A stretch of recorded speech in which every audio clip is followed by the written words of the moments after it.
We are back here on the Lynne Hayes Freeland Show. Dr. Anthony Hamlet is my guest. I know that throughout this pandemic, there have been some silver linings, and there have been some things. And I want to, in just a second, acknowledge all of the folks from your operation that have worked through this pandemic. But I want to ask you one other question to kind of tie this all up here, because there are some parents that say, "I feel like this was a lost school year." What do you say to them? How do you respond to them?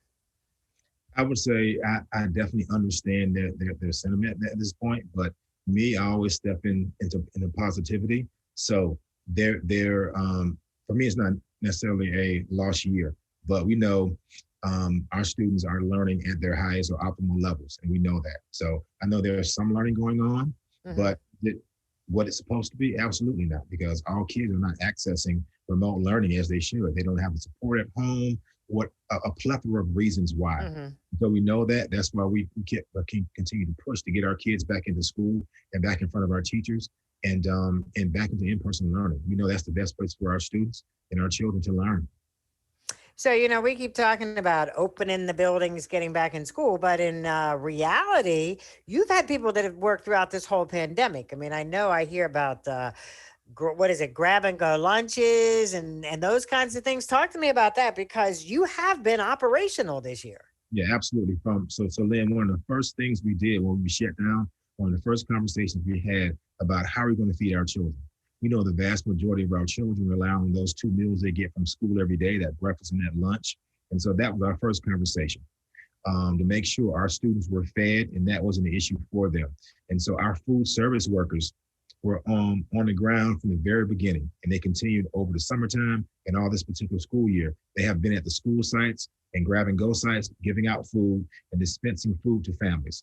So we're excited about that. Our custodians have been in the building, making sure that at a moment's notice that if we had to come back to our buildings were ready and sanitized as well. So thank you for them. And there are a plethora of other ones, a group that's maybe not thought of as much, but they were on the ground from the very beginning as well, working with families on tech issues, our field techs. So kudos to our field techs as well, and others who have been on the ground, out and about working and making sure the support that we could provide for our families was getting to them.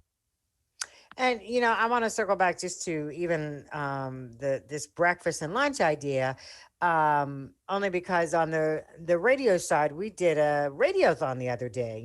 Feed the Need, to raise money for the food banks. And when you think about how this pandemic affected families, there were families who were already struggling with food issues, and then someone got laid off, someone got sent home. So that's a bigger piece to this picture than a lot of times people will process. Yeah, that's a huge piece. And again, that's one of the main reasons why we had to make sure our children were fed. And so that's a certain level of comfort that we can provide for those families and those students, making sure their children had food to eat. And so that worked really well. But also there were other companies that came out and did fresh fruit deliveries, fresh vegetable deliveries as well. And so they provided some additional support for us as we fed our students and families. All right. So now you're almost, I guess, two things. You got kids coming back. So you get over that hurdle. When do you then get to say, all right, let's get back on track now? And all these things. I mean, I can remember folks coming down when I was still at the studio talking about all these visions and plans for Pittsburgh Public Schools this year that none of it could happen because you weren't there. When do you get to go back to that wish list or the dream list or whatever? So I can tell you when talking about our plans, where we want to go, we never stop planning for that vision, our next strategic plan, Imagine PPS. So that's been in the works from the very beginning.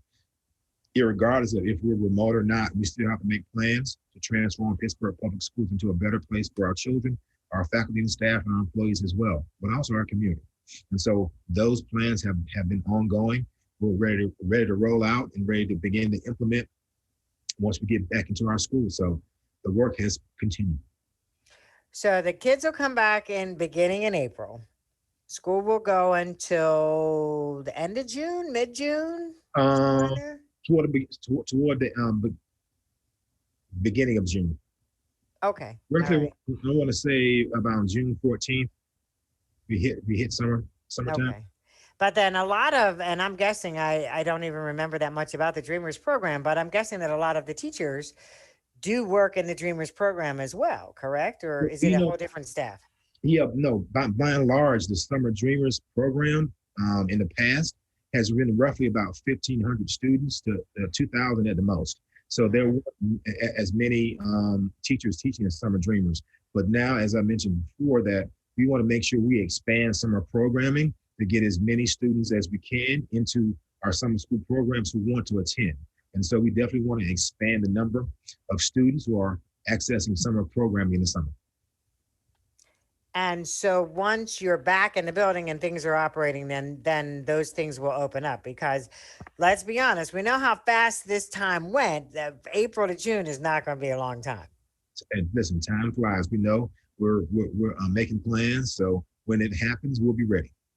So kids are coming back, teachers are coming back. Let's go through the basics. Masks are going to be required the whole time they're in school.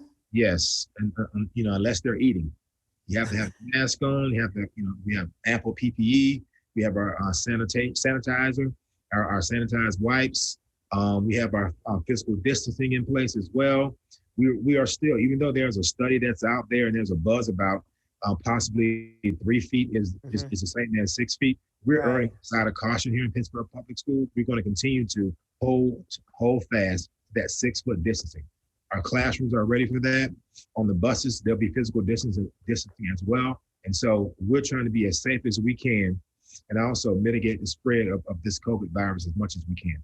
But it's going to be incumbent upon us as adults in the organization to make sure everybody is wearing the mask, everybody is following the appropriate protocols. That's the best thing that's going to keep all of us safe in this space.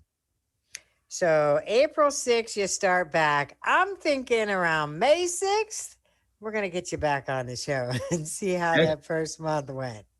I look forward to it. Thank you. And thank you. I mean, this has been a tough year. And that's the other thing I feel like we don't stress enough. This has been a tough year for everyone. And nothing is like it used to be. So for everyone who's saying we got to get schools back to where they were, in my way of thinking, nothing's going to go back to the way it was. Right, right. And now's a chance that we really can make some systemic changes that we need to make it from the very beginning. And so now, to your point, we don't want to go back to the status quo. We want to make substantive changes for our students. Terrific. Thanks so much for joining us today, bringing us up to speed. And I'm going to call you about May 6th. We're going to get you back. Ready. All right. Thanks. Anytime.